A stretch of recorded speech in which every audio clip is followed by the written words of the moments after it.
Praise the Lord. आज मैं आपसे बात करूंगा ज़ील या गैरत हमें परमेश्वर की होनी चाहिए। आमीन।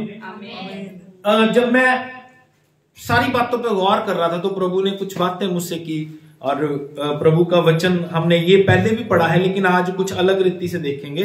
ध्यान दीजिएगा, यूहन्ना रचित सुसमाचार उसका 2 अध्याय 13 वचन से लेकर 20 वचन तक पढ़ेंगे। क्या हुआ? हाँ जी, हाँ जी। यहूदियों का फसह का पर्व निकट था और यीशु यरूशलेम को गया। उसने मंदिर में बैल, ध्यान दो भाई, क्या हुआ? माइन बाइबल ले ले भाई से, ध्यान से सुनो क्या कह रही है बाइबल। ये यहां पे लिखा है, जो आपके पास नया नियम है उसमें भी यही लिखा है और इसमें भी लिखा है। यूहन्ना 2 अध्याय, रहने दे बेटे, बस ये देखो कि सुनो ध्यान से क्या कह रही है बाइबल। हाँ जी। यहूदियों का फसह का पर्व निकट था। हाँ। और यरूशलेम को गया। उसने मंदिर में बैल, भेड़ और कबूतरों के बेचने वालों और सर्राफों को बैठे हुए पाया। तब उसने रस्सियों का कोड़ा बनाकर सब भेड़ों और बैलों को मंदिर से निकाल दिया और सर्राफों के पैसे बिखेर दिए और पीढ़ों को उलट दिया और कबूतर बेचने वालों से कहा, इन्हें यहाँ से ले जाओ, मेरे पिता के घर को व्यापार का घर मत बनाओ। तब उसके चेलों को स्मरण आया कि लिखा है, तेरे घर की धुन मुझे खा जाएगी। इंग्लिश में लिखा है ज़ील ऑफ योर हाउस। हाँ, ज़ील होता है गैरत, उर्दू में कहते हैं गैरत। यीशु के विषय में लिखा है, तेरे घर की गैरत मुझे खा जाएगी। कल जिस भाई के साथ हम आते हैं ना, बिलीव करना, मैं बड़े अजीब अजीब से काम करता हूं। मैं बहुत अमीर आदमी नहीं हूं, बहुत अच्छा भी नहीं हूं। मैंने अपनी वाइफ को आके बताया, जब हम जा रहे थे तो मैंने उस भाई से कहा, मैं कहा भाई उसके 1200 रुपए बनते हैं, मेरे पास थे पैसे, मेरे अकाउंट में थे। तो मैंने कहा मुझे कैश दे दो। मैं कहा मैं आपके अकाउंट में डाल देता हूं। मैं कहा मैं आपको 500 रुपए परसों दे दूंगा। कह रहे पास्टर जी आप रहने दो, सारी परसों दे देना। बिना किराए के हम चले गए, 580 ले लिया, क्योंकि मुझे वहां पे चाय देनी थी दिल्ली में। तो वहां पे सारा काम हुआ। कल जब मैंने उनको पैसे दिए, बिलीव करना, वो क्या कह रहा है मालूम? कहता पास्टर जी आप बड़े ईमानदार हो, वरना कहता जिस फील्ड में आप हो आप करोड़पति बन सकते हो। वो एक नॉन बिलीवर बंदा, किसका एग्जाम्पल दे रहा है? एक बड़े पास्टर का, फेमिलियर पास्टर का। कह रहा उनको देखो, हाँ, कहता उनको देखो, आज करोड़ों रुपए उनके पास, कितनी बड़ी प्रॉपर्टी है। कहता आप ये कर सकते हो लेकिन आप करते नहीं हो। कहता मैं एक जगह जाता हूं, कोई बीमार है, कहता आप बिलीव करोगे 1-1.5 साल में 2.5 लाख रुपए मुझे दे चुके हैं वो गाड़ी का खर्चा। किसी जगह पे लेके जाता, कोई से बता देता है कि फलानी जगह ले जाओ ये ठीक हो जाएगा, फलानी जगह ले जाओ ये ठीक हो जाएगा। कहते 2.5 लाख रुपए तो वो मुझे दे चुके हैं। भाई बीमार है ना, मैं अगर इसको कहूंगा ना भाई 2 लाख रुपए दे, मैं तुझे ठीक कर दूंगा, कहीं से भी इंतजाम करके लेके आएगा। लेकिन हमारा दिल ऐसा नहीं है। मालूम वो बड़े बड़े लोग, बड़ी बड़ी मिनिस्ट्री क्या कहते हैं, हम प्रेयर करेंगे आपके लिए, 25,000 रुपए ले आओ, 50,000 रुपए ले आओ। यहां पे बाइबल कहती है वो ही वैसा ही सिस्टम हो गया था। उन्होंने परमेश्वर के घर को बिजनेस पॉइंट बना लिया। क्या पड़ा है वहां पे? भेड़ बकरियां पड़ी हैं, कबूतर पड़े हैं, लोग नहीं है वचन सुनने वाले, लोग नहीं है वहां पे। बिजनेस हो रहा है, सराफ बैठे हैं, जो लोग एक्सचेंज करते हैं, बाहर से लोग आ रहे हैं, एक्सचेंज, मनी एक्सचेंजर बैठे हैं। भेड़ बकरियां पड़ी हैं कि इनको बलि चढ़ाओ परमेश्वर के मंदिर में। और प्रभु का वचन कहता है यीशु मसीह ने देखा और यीशु मसीह को गुस्सा आ गया। यीशु मसीह ने एक कोड़ा बनाया और उनसे लोगों को और उन भेड़ बकरियों को हाँक के बाहर निकाला और कहा तुमने परमेश्वर के घर को, जिसके लिए लिखा है कि ये दुआ का घर होगा, तुमने इसको डाकुओं की खो बना दिया। और प्रभु का वचन कहता है उसके चेलों को यह बात याद आई कि इसके विषय में लिखा है तेरे घर की गैरत मुझे खा गई। तेरे घर की धुन मुझे खा गई। जब मैं इस बात की गौर में था तब प्रभु ने मुझसे बात की, एक वचन प्रभु ने मेरे दिल में डाला। मैं आज सुबह ही अपनी वाइफ से वो बातें शेयर कर रहा था।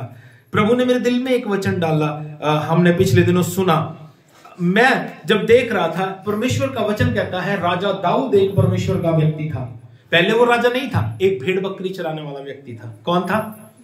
भेड़ बकरियां चराता था, भेड़ बकरी चराता था और प्रभु की महिमा करता था। और बाइबल में लिखा है उसने, ध्यान देना, उसने जितनी लड़ाइयां लड़ी एक भी नहीं हारा। उसने जितनी लड़ाइयां लड़ी एक भी नहीं हारा। लेकिन दाऊद को भी परमेश्वर के घर की गैरत थी। ध्यान देना क्या कहती है बाइबल। दूसरा शमूएल उसका 2 अध्याय 1 वचन से पढ़ना शुरू करेंगे। सुंदर वचन है, ध्यान दीजिएगा। दाऊद क्या कहता है? दूसरा शमूएल उसका 2 अध्याय 7 अध्याय 1 वचन से पढ़ना शुरू करेंगे। सुनिए दाऊद क्या कहता है। हाँ जी। तब राजा अपने भवन में रहता था। तब राजा अपने भवन में रहता था और यहोवा ने उसको चारों ओर के सब शत्रुओं से विश्राम दिया था। कहता यहोवा ने उसको चारों ओर के सारे शत्रुओं से विश्राम दिया था। भाई सारे शत्रुओं से। हाँ। तब राजा नातान नामक भविष्यद्वक्ता से कहने लगा। नातान जो नबी था उस समय प्रभु का दास था, उससे राजा कह रहा, राजा ग्यारह देखना इसकी क्या कह रहा है, सुनना। मतलब मेरा तो दिल पसीज गया सुन के। हाँ जी। देख मैं तो देवदारों के बने हुए घर में रहता हूँ। कहता देख मैं देवदारों के बने हुए घर में रहता हूँ, सुंदर घर में रहता हूँ। देवदार की लकड़ी सबसे कॉस्टली होती है। कहता मैं देवदारों के बने हुए घर में रहता हूँ। हाँ जी। परंतु परमेश्वर का संदूक तंबू में रहता है। कहता लेकिन परमेश्वर का संदूक तंबू में रहता है। ये कौन सोच रहा है? वो राजा जो बड़े घर में रहता है। ये है उस राजा दाऊद को परमेश्वर के घर की गैरत है। लेकिन अगर हम अपनी लाइफ में देखें, हमारा घर सुंदर होगा लेकिन हम चर्च के लिए कभी नहीं सोचते। हम कई सालों से इसी जगह पे काम कर रहे हैं लेकिन कभी भी हमारे दिल में नहीं आता कि हम चर्च के लिए सोचें या कुछ कंट्रीब्यूशन इकट्ठा करें या कुछ सोचें कि यार कहीं जमीन ले लें। कभी हमारे दिल में नहीं आता। कारण क्योंकि हमें प्रभु के घर की गैरत, हमें अपनी चिंता जरूर है। देखो यही फर्क है हम में और दाऊद में। दाऊद क्या कह रहा है? कहता मैं तो इतने सुंदर घर में रहता हूं लेकिन प्रभु का जो संदूक है यानी प्रभु की जो प्रेजेंस है वो तंबू के बीच में रहती है। एक बात मैं आपको बताना चाहता हूं, यहां पे शिकायत मिलेगी आपको आगे। जिसने मेरे दिल को तोड़ा। प्रभु को ना कई चीजों की जरूरत होती है लेकिन वो कहता नहीं है। वो कहता नहीं है। आगे पढ़ेंगे ना, मेरा दिल उदास हो गया और आप भी सुनोगे तो दुखी हो जाओगे। सुनिए क्या कहती है बाइबल आगे। हाँ जी। नातान ने राजा से कहा जो कुछ तेरे मन में हो उसे कर क्योंकि यहोवा तेरे संग है। उसी रात को यहोवा का यह वचन नातान के पास पहुंचा। उसी रात यहोवा का वचन नातान नबी के पास पहुंचा। क्या कहता है? हाँ जी। जाकर मेरे दास दाऊद से कह। जाके मेरे दास दाऊद से कह, यहोवा यूं कहता है, खुदा यूं कह रहा है कि क्या तू मेरे निवास के लिए घर बनवाएगा? क्या तू मेरे निवास के लिए घर बनवाएगा? क्या तू मेरे निवास के लिए घर बनवाएगा? मालूम एक यही कारण था शायद। दाऊद ने भी गलतियां की। हम गीत में भी गा रहे थे ना, दाऊद के जैसे पाप मैं करता हूं। दाऊद ने भी गलतियां की लेकिन उसके बावजूद प्रभु कहता है मुझे मेरे दिल के अनुसार एक व्यक्ति मिल गया। कितनी बड़ी बात है प्रभु के, मेरे दिल के अनुसार एक व्यक्ति मिल गया। आज मैं आपको बताता हूं, टुडेज टाइम, आज के समय में नोबडी इज परफेक्ट। स्वर्ग का दरवाजा बंद नहीं हुआ। ध्यान देना मेरी बात पे। मैं बात कर रहा था, 2 लोगों को बाइबल में प्रभु ने जिंदा उठा लिया। उसके पीछे रीजन मालूम है क्या था? उसके पीछे एक ही कारण था कि उनकी लाइफ प्रभु को इतनी अच्छी लगी, प्रभु ने चाहा ही नहीं कि उनको मारे, उनको जिंदा ही अपने पास ले गया। ये बात मैं एक गाड़ी वाले को बता रहा था जाते हुए। मुझे लगता है अर्नेस्ट मल जो उम्र से या ठीक उम्र में ही चले गए, मुझे ऐसा फील होता है कि प्रभु कहता है यार तूने दुनिया में बहुत आराधना कर ली, अब यहां के कर, मेरे लिए गा यहां पे। और मुझे लगता है कि अर्नेस्ट मल वहां पे गा रहा होगा, प्रभु की महिमा कर रहा होगा, है ना, हारमोनियम बजा रहा होगा, प्रभु की आराधना कर रहा होगा। तो आज वो दरवाजा बंद नहीं हुआ, बट आज कोई परफेक्ट है ही नहीं कि उसे जिंदा उठा ले। जिंदा उठाने का मतलब गॉड के पास टाइम नहीं है इतना कि इसको मारे, मारने के बाद उसको दफनाना पड़ेगा, इतने फंडे करने पड़ेंगे। प्रभु के पास इतना टाइम नहीं, इसलिए वो जिंदा ही उठा के अपने पास ले जाता है। तो आज वो दरवाजा बंद नहीं हुआ, लेकिन आज अगर नहीं उठाया जाता, अगर आपको नहीं पता तो दुनिया में कुछ लोग हैं जिनकी लाशें आज तक नहीं मिली हैं। उनमें से एक साधु सुंदर सिंह है जिनकी बॉडी आज तक नहीं मिली। वी डोंट नो कि उसको भी खुदा ने जिंदा उठा लिया हो, हमें तो नहीं पता ना। तो मेरा कहना यह है कि आज भी दरवाजे बंद नहीं हुए हैं, आज भी प्रभु उठा सकता है हमें, लेकिन हमारी लाइफ ऐसी नहीं है कि हमारे दिल में गैरत नहीं है, हम उसके बारे में सोचते नहीं है, उसके बारे में सोच नहीं रहे। हमारे एक नॉन थे भाई हैं, परवीन जानती है, प्रिंस जयराम, तमिलनाडु में है। उनके फादर, बिलीव करोगे, उनके घर पे सब कुछ लगा हुआ है, सब कुछ लगा हुआ है भाई, लेकिन वो एक कोठरी में रहता है, नीचे दरी बिछा रखी है, वहीं पे सोता, वहीं पे खाता, वहीं पे पीता है। पास्टर सुब्रमण्यम, ऐसे ऐसे लोग हैं। ये नहीं है एसी नहीं है उनके घर पे, एसी लगा हुआ है, लेकिन वो कोठरी में रहता है। ऐसे डेडिकेटेड लोग। आपको मालूम है बाइबल में प्रभु क्या कह रहा है? प्रभु का वचन कहता है, दाऊद को प्रभु कहता है, क्या तू मेरा घर बनाएगा? क्या कहती है बाइबल? सुनो, जिस दिन मैं इजराइलियों को मिस्र से निकाल लाया, ये बात सुनना, दिल से सुनना। कहता है जिस दिन मैं मिस्र में से इजराइलियों को निकाल के लाया, उस दिन से आज के दिन तक मैं कभी घर में नहीं रहा। इसका मतलब क्या है मालूम? शिकायत नजर आ रही है? हम भी करते हैं ना दुनिया में जब रहते हैं, यार अनएक्सपेक्टेड थिंग हो जाए ना हमारी लाइफ में कि यार मुझे 1 करोड़ रुपए मिल गया, तो मैं क्या कहूंगा, यार इतने टाइम से ना मैंने 1 करोड़ देखा ही नहीं कभी। अनएक्सपेक्टेड हो गया ना। तो प्रभु कह रहा है, यानी इट मींस, रहने दे, छोड़, बंद कर दे, नहीं चल रहा तो बंद कर दे। चल तो रहा है। अनएक्सपेक्टेड थिंग होती है ना, जिसके बारे में मैं सोचा नहीं कभी। समझना मेरी बात। हमारे पास एक व्यक्ति आता था, परसों भी मैं दादाजी के साथ उसकी बात कर रहा था, दादाजी सुनील है ना, वो कहता था, कह रहा पास्टर जी मेरी इतनी औकात नहीं थी मैं एक सुई खरीद सकूं। सुई कितने की आती है? देख लो, सुई खरीदने की औकात नहीं थी, लेकिन प्रभु ने उस समय में उसको बाइक लेके दिया, कुर्सियां लेके दी। कह रहा पहली बार मैंने कितने सालों बाद कुर्सियां खरीदी हैं। ऐसा है परमेश्वर। तो वो जो अनएक्सपेक्टेड थिंग्स होती है ना, मतलब हमारी सोच से परे। मींस इसके पीछे क्या होता है कि मैं चाहता तो था मुझे करोड़ रुपए मिले, लेकिन मैं उम्मीद नहीं करता था। अब प्रभु क्या कह रहा है, तू मेरे लिए घर बनाएगा? तो उसको बता रहा है, शिकायत कर रहा है, या अपने टूटे दिल से बता रहा है कि यार जब से मैंने मिस्र से इजराइलियों को निकाला है, तब से किसी ने नहीं सोचा, तब से किसी ने नहीं सोचा। तब से क्या हो रहा है, मैं तंबुओं में रहता हूं। इसके ऑपोजिट वो खुद तंबुओं में रह रहा है। ध्यान देना, वो खुद तंबुओं में रहता है। एक भेड़ वाले को उठा के राजमहल में बिठा दिया,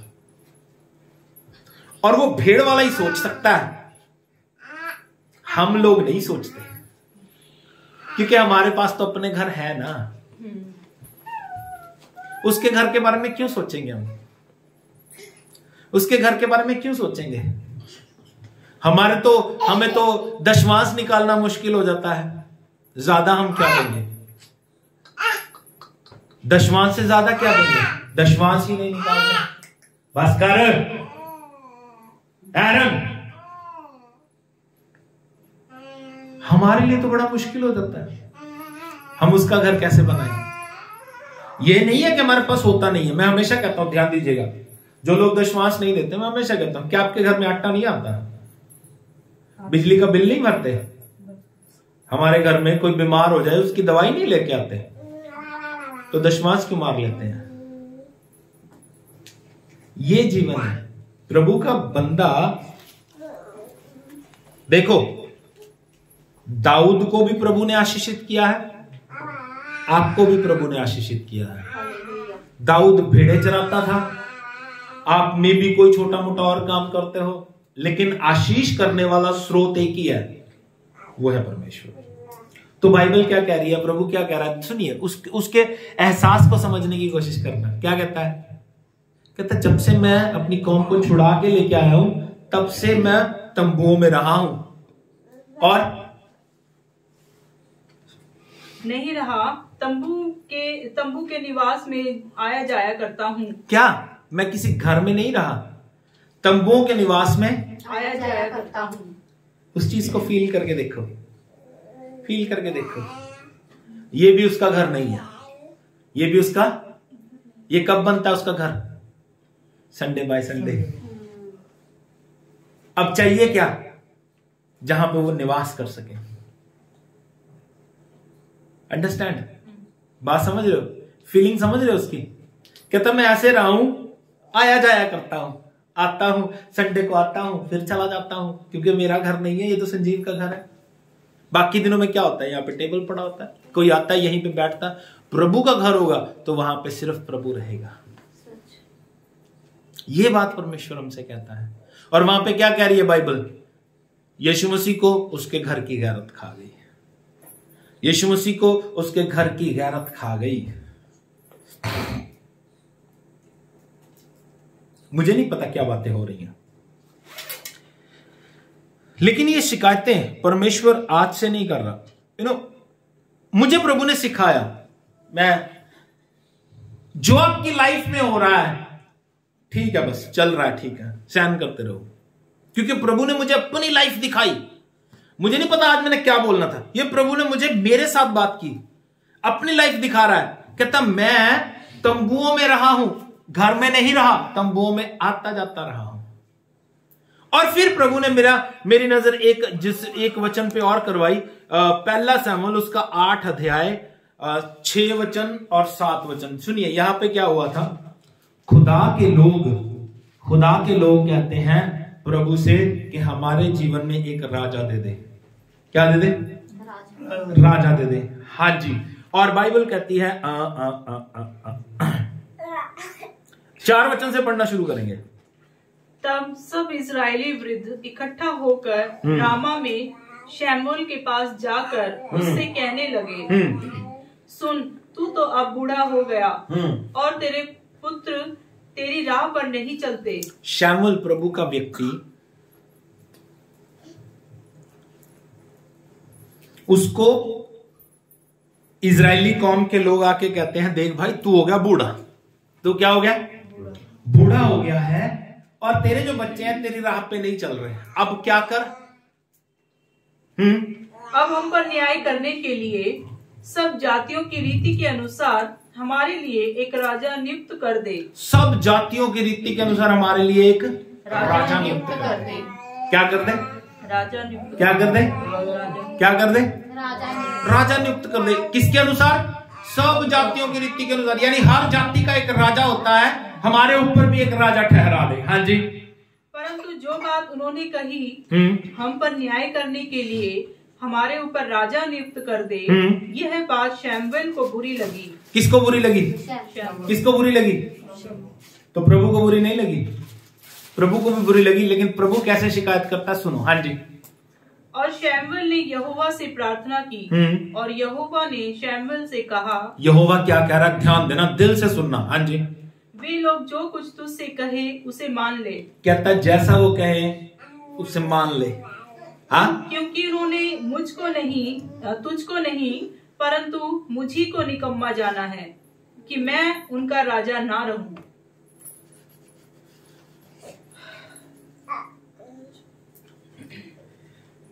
क्या कह रहा है? कहता उसे उन्होंने तुझे तुच्छ नहीं जाना, मुझे, खुदा कह रहा है, खुदा कि उन्होंने मुझे निकम्मा जाना है, कि उनको ये फील हो रहा है कि अब ये हमारा राजा नहीं है, हमारे ऊपर तो दुनियावी राजा होना चाहिए। मींस प्रभु शिकायत नहीं करता, प्रभु उसको भी कहता है, कहता जैसे वो कह रहे हैं वैसे कर दे, ठीक है, ये मुझसे प्यार नहीं करते, कोई बात नहीं, मैं इनसे प्यार करता हूं। हम अपनी जिंदगी में रोज देखते हैं क्या हम बहुत अच्छे हैं। हम में से कितने लोग होंगे ना कभी प्रार्थना करते हैं ना कभी बाइबल पढ़ते हैं, फिर भी प्रभु हमें जिंदा रखता है क्योंकि वो प्यार करता है। उसके प्यार की भलाई हम प्रकट नहीं कर सकते। हम इंसान हैं, हम कोशिश कर सकते हैं लेकिन प्रकट नहीं कर सकते। उसके प्यार की भलाई बाइबल कहती है हम पे इस रीति से प्रकट की कि जब हम पापी थे तभी मसीह हमारे लिए मरा। क्या कह रहा है? कहता उन्होंने तुझे रद्द नहीं किया, मुझे राजा होने के लिए रद्द कर दिया, निकम्मा ठहराया। वो मुझे ही राजा नहीं समझना चाहते, वो नहीं चाहते कि मैं उनके मध्य में राज्य करूं। अब तो जैसा वो कहते हैं वैसा कर दे। हम लोगों को गैरत होनी चाहिए, हमारे अंदर जील होनी चाहिए कि हम प्रार्थना करें, प्रभु से प्यार करें, उसके विषय में सोचें, लेकिन हम सोचते नहीं। मेरे पास बहुत सारे लोग ऐसे आए जिन्होंने बड़ा सोचा। बिलीव करना, मैं आपको सच बता रहा हूं, उन्होंने बड़े सपने दिखाए कि हम लोग चर्च खरीदेंगे, चर्च की जमीन खरीदेंगे। बिलीव करना, उसके बाद वो गायब हो गए। और शैतान ने उनको इतनी दूर ले गया शायद वो चर्च भी नहीं जाते आज। एक लड़की प्रभु से बड़ा प्यार करती थी, शैतान ने उसकी जिंदगी में कार्य किया, उसने एक डिवोर्सी शादीशुदा आदमी के साथ शादी कर ली। वो प्रभु से बड़ा प्यार करती थी, कहती पास्टर जी हम चर्च बनाएंगे, जमीन खरीदेंगे। उसके बाद आज तक कोई फोन नहीं आया उसका। एक और व्यक्ति को प्रभु ने बुलाया, बचाया, कहता मेरे पास हजारों लोग हैं जो मेरी एक आवाज पे सब कुछ करने के लिए तैयार हैं। पहले वो सियाना था, पहले वो लोगों के भूत निकालता था और उसके भूत हमने निकाले। वो कहता था मेरे पास हजारों लोग हैं, उसके बाद वो चर्च नहीं आया, गायब भी हो गया, नंबर भी नहीं है उसका मेरे पास। एक और व्यक्ति था, वो गायब हो गया, हम जमीन खरीद देंगे, 100 गज का प्लॉट चर्च के लिए लेंगे, लेकिन कहां है वो? गैरत थोड़ी होती है तो उनको शैतान बड़ी दूर ले जाता है, लेकिन हम लोग अपनी ड्यूटी निभा रहे होते हैं। चर्च आना है, प्रार्थना करनी है, पास्टर जी से प्रार्थना करवानी है, बस ये जिंदगी है हमारी। लेकिन होना क्या चाहिए? हम लोग पास्टर, आज एक बात बताऊं वेद की, पास्टर प्रार्थना करने के लिए नहीं रखा। पास्टर प्रार्थना के लिए कौन है? विश्वासी लोग। कहता जो विश्वास करेंगे उनके ये चिन्ह होंगे, वो बीमारों पे हाथ रखेंगे, बीमार चंगे हो जाएंगे। पास्टर का काम क्या है? आपको फीड देना, वचन देना, आपको खाना खिलाना। प्रार्थना करना आपका काम है। लेकिन हम लोग सारी जिंदगी यही सोचते हैं पास्टर प्रार्थना करेगा, पास्टर प्रार्थना। अपने लेवल को ऊंचा लेके जाओ। इसीलिए पौलुस कहता ना, समय के हिसाब से तो तुम्हें गुरु हो जाना चाहिए था। हम समय के हिसाब से गुरु नहीं, चेले भी नहीं बने। बाइबल जो कहती है वो सच है, इसलिए मैंने कहा हम बाइबल पे बिलीव करते हैं, है ना। हम लोग वचन सुन रहे हैं इसीलिए बाइबल उठाई हमने। जो ये कहती है वो सच है, इसके अलावा कुछ भी सच नहीं है। बाइबल हमें कुछ कहती है और हमारी लाइफ में कुछ हो रहा होता है। बाइबल हमें क्या सिखा रही होती है और हम क्या कर रहे होते हैं। बाइबल हमें बताती है, यहां पे प्रभु राजा दाऊद से कह रहा है कि मैं जब से रहा हूं तंबुओं में आता जाता रहा हूं। प्रभु के मेरे लिए घर बनाओगे, कैसा बनाओगे, कब बनाओगे? मतलब ये नहीं कि वो कह रहा है कि मुझे घर की जरूरत है ना, लेकिन वो ये चाहता है कि ये जरूरत को ये लोग महसूस करें। उसने, लोगों ने राजा मांग लिया, उसने नहीं चाहा कि मैं इनका राजा बन के रहूं। वो ये चाहता था कि ये इन लोगों को महसूस होना चाहिए कि हमारा राजा खुदा है, उसके अलावा कोई राजा नहीं है। वो ये चाहता है, मतलब वो हमारी लाइफ में प्रेशर नहीं डालता। अब वो चाहता कुछ है, हम करते कुछ है।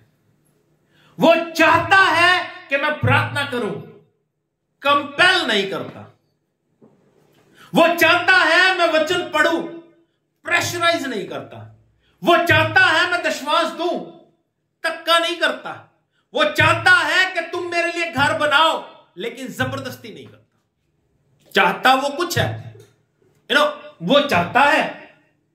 ये तब होगा जब हमारी चाह उसके साथ मिल जाएगी। इसीलिए कहते हैं ना, चाह नुरा है ना। तो जब हमारी और उसकी चाहत मिल जाएगी तो आपको मालूम है ये बातें मैंने पहले भी की थी, अब मुझे वो रेफरेंस याद नहीं है, अगर किसी को याद है तो निकालो जल्दी, जिसमें मैंने आपको बताया था कितना कितना सोना दाऊद ने दिया। You remember? जब प्रभु का भवन बनाया गया, मालूम एक भेड़ चराने वाले को प्रभु ने राजा बना दिया, उसको कितना कितना सोना उसने प्रभु के घर के लिए दिया, सोना दिया, चांदी दिया, टनों के हिसाब से भाई, टनों के हिसाब से सोना, सोच भी नहीं सकते। किस लिए? ताकि प्रभु का घर बन सके। मैं सोचता हूं आज के लिए काफी है, नेक्स्ट वीक बात करेंगे और वो रेफरेंस मैं ढूंढ के लाऊंगा, ठीक है? घर बनाने की बात कर रहे हैं, परमेश्वर कहता है तुम मेरे लिए घर बनाओगे, तो प्रभु कहता है कि मैं तो कभी घर में रहा ही नहीं। यह शिकायत परमेश्वर कर रहा है। नेक्स्ट वीक इसको कंटिन्यू करेंगे।